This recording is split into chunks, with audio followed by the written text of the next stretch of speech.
On April 1st, we're going to announce the launch of our new plan that is going to be called Essentials. And this is a first in the industry, we believe. This is going to be an entirely free $0 subscription plan that allows you to have all the channel management functions as a property management software. We also include the inbox. We include all the calendar management and the protection from double bookings, the pricing. We include also a lot of the messaging automation with some caveats and limitations for absolutely $0.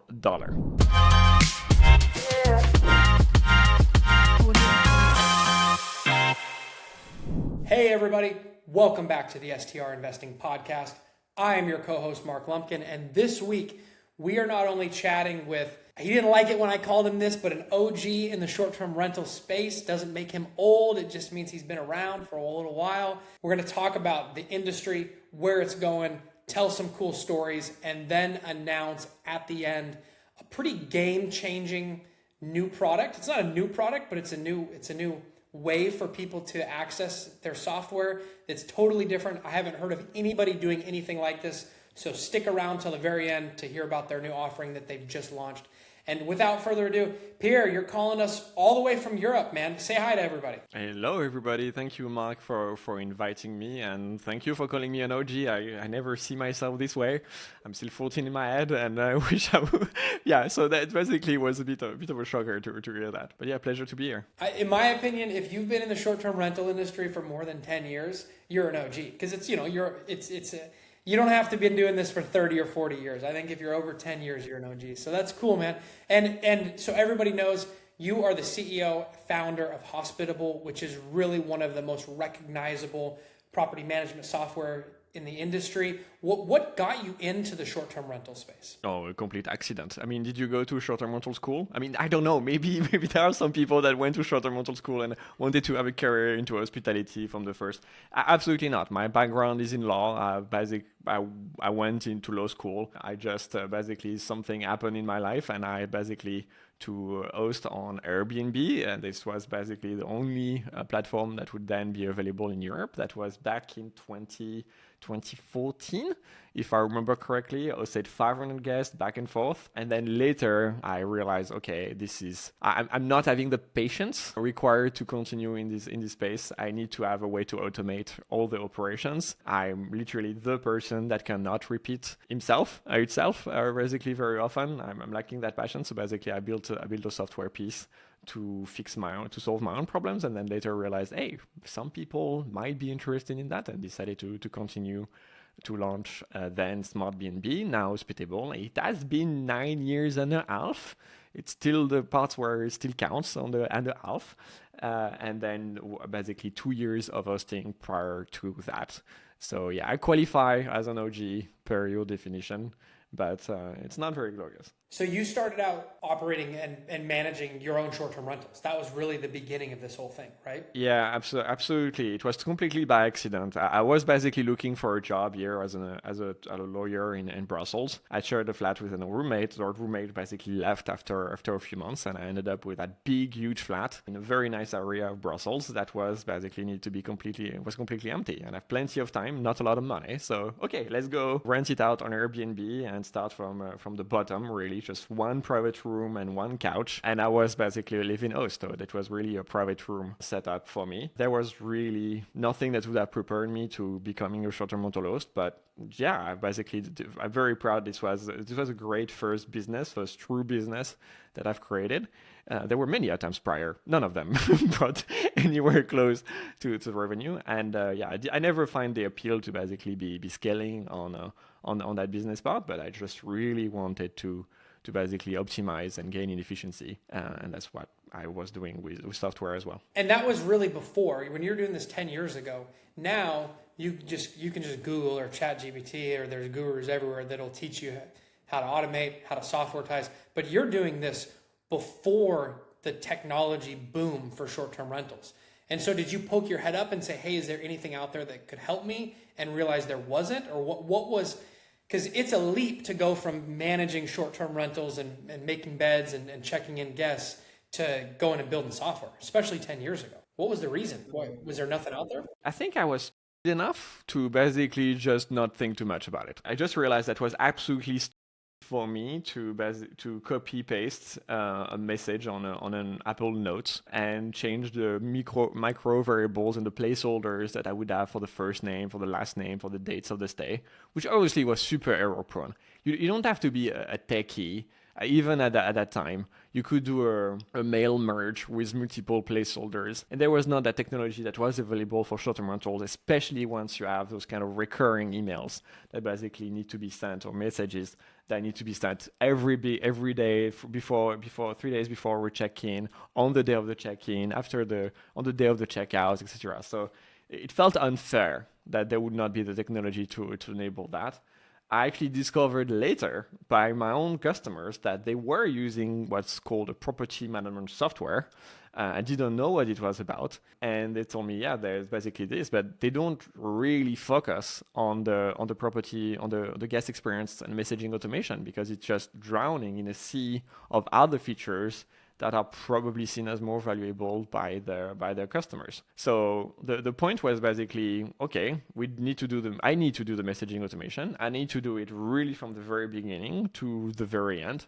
And I'm going to find a way to build that. 10 years ago, it was also particularly challenging because you didn't have the same APIs as you had basically back in the day. So you didn't have an official API integration with Airbnb, Vrbo, and Booking.com, for example. Hadn't launched anything on the short-term rentals yet to basically put back. So it was really also an engineering challenge to be able to get the data from the Booking platform at that time. In a way that would be efficient and safe and resilient. But we managed to find a way and make it scale. I love it. I'm always such a huge fan of businesses that are born from someone's need to solve their problems in a business. You know what I mean? Like, you were doing this and you realized this was a problem and then needed to solve it. And so what have you seen as, obviously, over the last 10 years, the landscape of software in the short-term rental industry has drastically changed. But to you, what have been like some of the biggest improvements? And then what do you think is potentially some of the downfalls of so many software tools, so many APIs, so many integrations, so much automation? Like, what are the goods and the bads of this thing? Yeah, that's a very good question. I think across time, there was, I want to say, more and more data liberalization. I think it's a mouthful. I'm going to probably have to say it again. But the problem that a property management software fundamentally is solving, and that software in this space generally is solving, is that you have a lot of proprietary data in the database of the booking platforms. That is the data of your business, but you don't really have a way to access it. And so the PMS is supposed to be that layer that basically connects with everybody so that you can run your own business logic on that. If that's basically, after 10 years in the industry, that's the definition that I have of a PMS, or channel manager, so to speak. Both concepts have been merging together. It was really difficult in the beginning to be integrating. I don't know if you remember about that time, but there was a time when if you wanted to connect with an API, we needed to redo the reviews. We need to stop instant book. We need to stop request to book.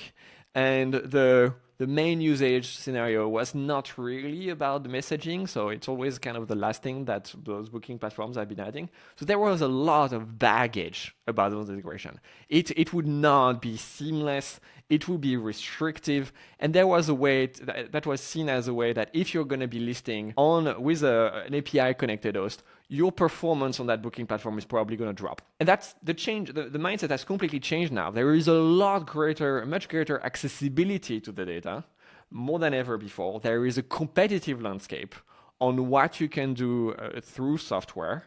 And booking platforms are seeing that as an inevitability. Like, you're going to have professional hosts that are going to go multi-channels.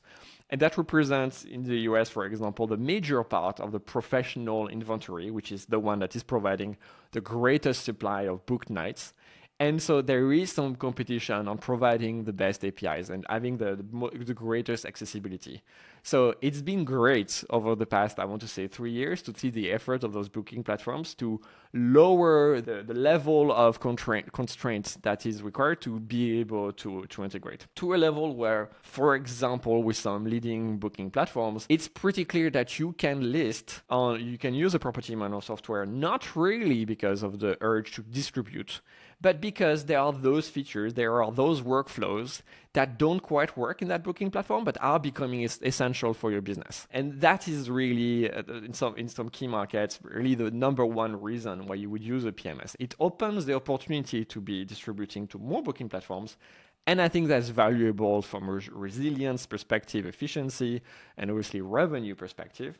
But the first is always about, I have a problem and I need to fix it, and that platform doesn't have that feature, or it's going to be impossible to run any kind of logic, any kind of code, any kind of feature on top of the data that is sitting right now with that booking platform. So that really has been the greatest evolution. So I know we're going to talk a little bit later about accessibility of that data, but there is basically just a few things I need to change again to really kind of break the kind of wall ceiling for the industry. I love that. So a lot of positives there about the integrations. Obviously, that's the biggest thing, right? Is where the people book. If your software isn't compatible or friendly with the channels that people are coming from, it makes things really difficult. What do you think, just from a high level, what has been some of the downside to so much software and so much automation over the last 10 years? Because 10 years ago, you'd book and then you'd get a phone number and you'd have to talk to Susie and she'd be like, yeah, I'll meet you at the house at 2 p.m. to hand you the keys and da-da-da. It was still very, very personable and still labor intensive.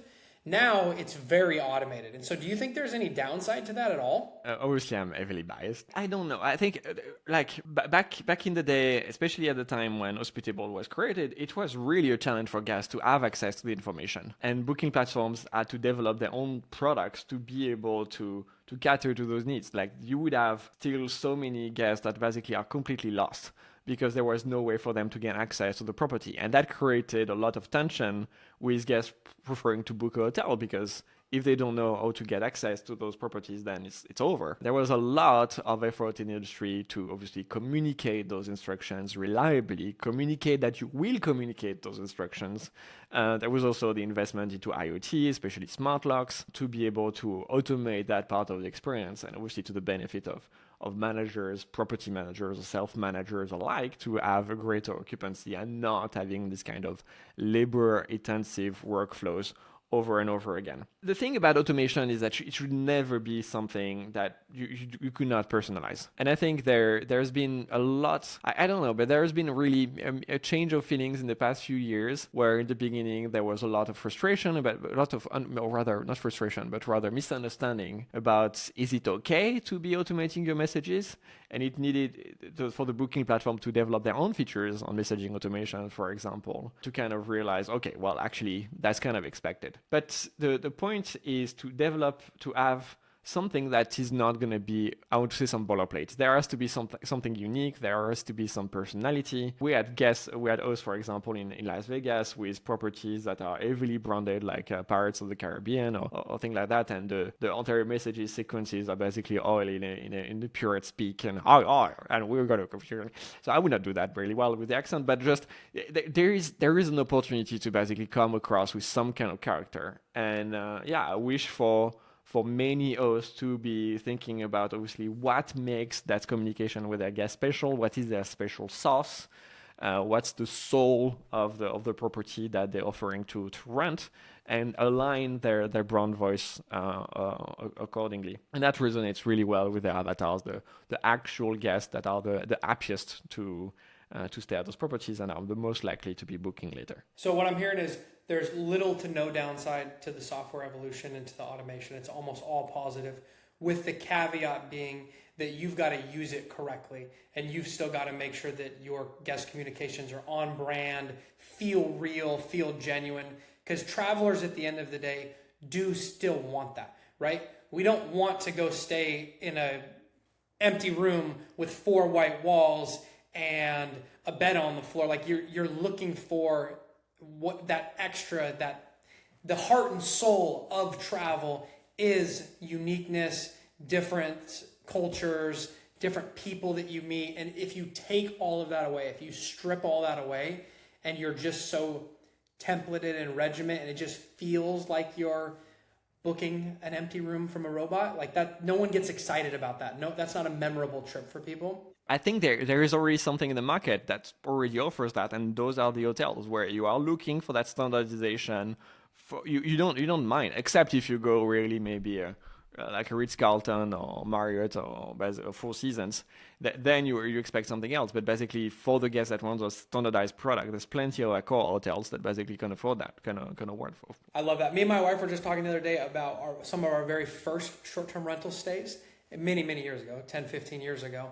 And we were laughing at how we used to have to meet someone there with the keys to let us in. And we were joking about the fridges. Do you remember staying in short-term rentals when it was someone's house and their fridge was full of their food and their condiments and all that stuff? It's crazy. I do remember, and I remember the time about basically you got to empty the fridge even if there's perfectly good food in there. If I'm honest, just because you cannot let that seen by the next guest. You're absolutely right. The pendulum has swung the exact opposite direction, and you don't leave anything. A lot of hosts won't even leave salt and pepper and olive oil because they don't want to deal with the potential headache and liability. So it's definitely swung the opposite way, maybe too far.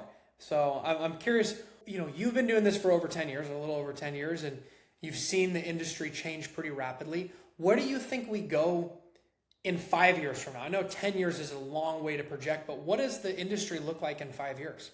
That's a good question. Frankly, when you spend a bit of time in the AI bubble, it's already crazy to imagine what life would be like in 3 months, considering the very accelerated pace of change. Yeah, there's a lot to say about the macro risk, the economical risk, and what's going to happen to basically the entire state of the economy. I just think that if the industry is there, it's probably not going to be changed. It's still going to be about great locations, catered in an appropriate fashion for the purpose, which is vacation rental, which is hosting people for their vacation or for some business travel, and basically helping them do their stuff, create memories, and it's still gonna be around people. It's an heavily people, operational dependent culture and industry. I don't think that's ever gonna change. What I think is likely gonna change is how the sausage is made, where there's gonna be a lot of consolidation. There's gonna be a lot of different values of what software looks like.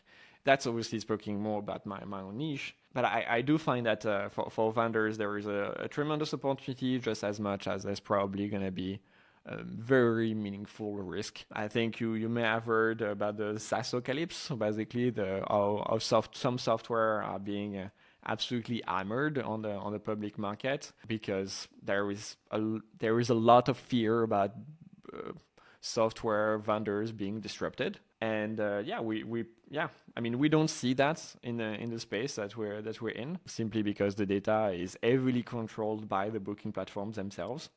And we're very far from an open API spec for the booking platforms.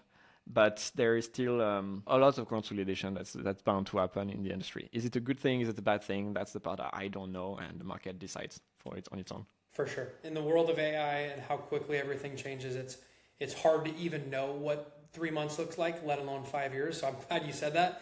I think you answered the question better than anybody else has, which is instead of focusing on what is gonna change, you should focus on what's not gonna change, right? Yeah, you're still gonna need to have cleaners. You're still gonna need to provide excellent hospitality. It's probably gonna be so much harder to basically go the extra mile because of everything that basically will come to help you. Right now, I mean, you've seen the cycle of AI evolution. It was cringe, probably, I want to say like 18 months ago. You can spot it now still whenever you know that AI has been used. And it's basically going to feel so much more organic, if not already in the coming weeks. That really means that for everyone, it's so much easier to do the best, I think. But that means the bar to be really good, it keeps going up. And you need to be genuinely, significantly more creative. It doesn't need to be rejecting any of the technology that's being created. Quite the opposite. It's putting it in its right place. But for example, when I was a host,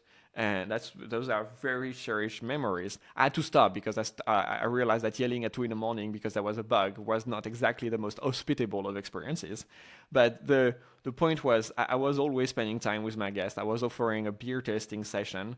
it's not because there is AI or there is no AI that basically I would have stopped this. It's basically, it was a moment to have a connection with the people that were under my roof, and exchange some stories and create very strong bonds. That's probably is going to be the craving for those relationships that's still going to be there. And I think that people that focus on that are going to stand out. There will be people that will over leverage the new technology and will take the human element out of it and think that they don't still have to create those relationships and give people what they're looking for. I'm a big fan of that. And yeah, it's going to be tough with how quickly AI is adapting and how good it's getting. I mean, a year ago, it was a joke. You saw an AI video and the person didn't have fingers and they were eating, you've seen the Will Smith progression. I don't know if you've seen that, but he's eating spaghetti and it's terrible. And now it's close to unrecognizable. And so in the next few years, what will that be? We all don't know, but we should be ready for it. I'd love to dive into, because you're European, you're French, and you live in Brussels. And what the markets, because I'm obviously US based, we do a lot of our work and investing in the United States market, which you guys have a huge presence in. See you at every event, see you at the VRMA, know a lot of people that are using your software and they have nothing but good things to say about it. But would you be open to talking a little bit about the difference between the two markets? And keep in mind, like, a lot of our listeners are investors. And so they're buying short-term rentals and investing in short-term rentals. And a lot of them are US based. And so they don't even really know how different the Europe market is or the world market is for short-term rentals than the United States. And would you dive into a little bit of like how you see the difference? Because you are servicing customers in all around the world, really. Yeah, but 85% of them are in the United States. 85% so of you guys 85% of hospitable business is in the United States. So yeah, don't tell my mom I'm a French person and I created an actual American company. But so we do have market presence over in France, in Belgium, in the Netherlands, and in the UK, for example, just as much as we have. I think we're present in like 45, 50 countries. But obviously those are very small numbers in terms of experience, in terms of guests and hosts. I'm not sure. I do believe there is probably a lot more in common than there is that is different. You're still dealing with regulation, licensing. Obviously, that's a European brand. That's a main export product.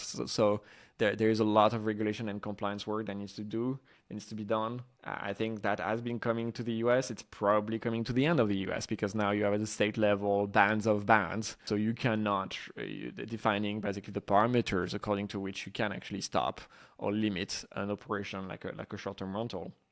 We're not there yet in Europe. I think there was a lot. If I'm correct, I hope I am. But there was basically no push I would say at the European level or at the country level to basically relax those kind of regulation. And I think the rest of it is just about the same. It's just it's still real estate, location, quality of the accommodation, and then marketing and having that special sauce that is making really a lot of difference. You guys just don't have the amenities that we have. You don't have the pickleball courts. You don't have the crazy slides yet. Maybe that'll come. Maybe I'll bring it. Or you'll be having a field day bringing those in Europe. I think it's a matter of time. I think it's just going to come. But yeah, right now we're still battling with the idea of having AC in buildings. So first we don't. And we're calling it the amenities arms race out here. We're putting in $1 million lazy river right now in a short-term rental, and it's a complete. The resort style properties have a place in the U.S. market, and we obviously oftentimes have larger lots, more square footage in homes, things like that. But I have not seen really anyone in Europe do that, and so maybe one of these days we'll have to link up and build a super property out there in Brussels. Yeah, I think, unfortunately, I think the hospitality standards in Europe are probably not up to par with what's known in the Americas. So, for example, if you book a property in France, it's a bit of a cliche. So there are probably hosts that are listening that basically are not doing that, and thank God you guys don't do that. But they're still basically asking to bring your own sheets, to bring your own covers and pillows. And that's absolutely scandalous. And I've seen a property recently that basically was asking for this. Like, this is absolutely not appropriate, and that's to the level. We have one host in the Netherlands that, for example, really wanted to charge the electricity by the kilowatt that was used. It's like, that makes you Like, stop, please. This is you should not be in this industry. Like, calculate your numbers, be comfortable with it, move on. What matters more is execution rather than basically those kind of petty details that honestly are just the cost of doing business. I just don't understand that particular mentality. So that's what we see is something always fantastic on the American side is the absolute incredible service culture that you have there. The amenities race, as you mentioned, is absolutely impressive. We organized some mini retreats with the team with gigantic properties that had mini golf, like a mini mountain to have with a slide. It's absolutely it was incredible. That's crazy that somebody is trying to charge for the electricity that you use while you stay at their property. That doesn't make me feel so bad. I saw a lady who was cutting sponges in half, where she had the sponges and she was cutting them in half to save the 25 cents per guest. And I'm like, just give them a full sponge. It's okay. So the people who've done some wild stuff, I'm sure for another time we could dive into some of the craziest stories you've seen at your time in the industry. But for now, let's wrap this up. You guys have a huge announcement that you're bringing your product to the market in a different way that anybody else has ever done that I've heard of.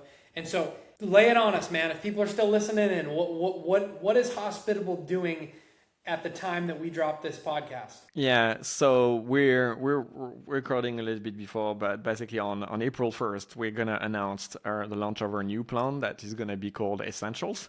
And this is a first in the industry, we believe. This is going to be an entirely free $0 subscription plan that allows you to have all the channel management functions as the property management software. We also include the inbox. We include all the calendar management and the protection from double bookings, the pricing. We include also a lot of the messaging automation with some caveats and limitations. For absolutely $0 without any restriction as well in terms of the number of properties. And that's something that probably your audience may want to hear. So you could be a customer on Essentials with 100 properties listed on Airbnb and still get, understanding what the property management software is doing. So it's obviously building on top of what I was showing earlier, that there has been a general trend from booking platform just as much, I believe, on the property management software side, to basically make the data more accessible so that you can gain some greater ownership and control over your customer data and run your own workflows and your own logic. So for example, guest messaging, that could be owner statement, that could be a lot of different things. But we believe that there's still a lot that the property management software has not uncovered for the industry. There was a study shared very recently saying that basically about 65% of hosts in the US have never used a property management software. And obviously the industry doesn't really focus on that part of the market.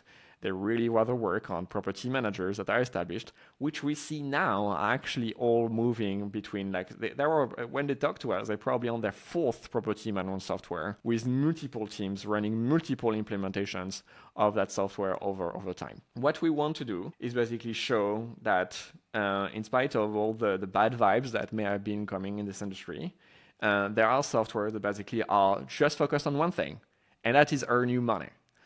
To be clear, there is going to be, I cannot say free actually, it's actually less than free, since it's going to be packed with dynamic pricing, it's going to be packed with pay your own team, it's going to be pay your own team to pay your cleaner, for example, a full operations product that's going to be absolutely available to users on that plan. So it's actually a very comprehensive plan for everybody, but it's going to be aligned on outcomes. So for example, there is a pretty universal need of commercializing an early check-in or a late checkout. I believe that every single host in the space has that. Now, what do you do to market that? We believe that you need to have a guest portal with all the information for a guest to be able to that. Maybe you want to have a guest verification. Maybe you want to sell them trip insurance on top of providing them with all the information that they need to be having a great stay, not just being dependent on your scheduled messages. And so we are offering that in the idea that as we are offering our customers the chance to generate more ancillary income, we're also going to be taking a bit of a cut of those transactions, which we are very happy to see the success of them in the past 2 quarters. So especially, for example, trip insurance, just as much as upsells, have been tripling in volume on a platform like Hospitable. So it shows that there are something that we're doing that are right. It gets to a point where there was no reason to be charging a subscription fee to get access to those features, because they are almost as valuable to our business by basically running them as such on a $0, no subscription fee basis. And we want to make that accessible to all hosts, including without any restriction on number of properties or the number of channels that they may have, because this particular product, the connectivity part, the channel management part, is all about absolute relentless excellence. And so the greater volume we have, the more we have, for example, access to better APIs on booking platforms. We have access to better experience with the limitations or the issues that may be caused, and obviously a greater urge to be resolving them. It doesn't really work this way when you work with established property managers, because there is always an arbitrage to do.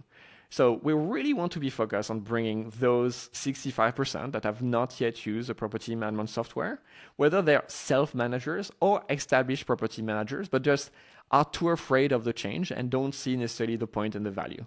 We offer to show that without having any kind of commitment on a recurring basis. Now, over time, we believe that as you consume software, you want more software. And once you realize the potential that it has, you want more of your operations automated. And so we believe that there is going to be obviously a very meaningful path for us to be obviously later generating upsells. I think that's a well-earned play. But nonetheless, even if that doesn't work like that, we'd be okay to help our customers make money and generate more income through a platform like Hospitable. So the only question I have is your team ready to sign up the 65% of hosts that aren't currently using a PMS? Because that's such a great offer, right? It's a no-brainer.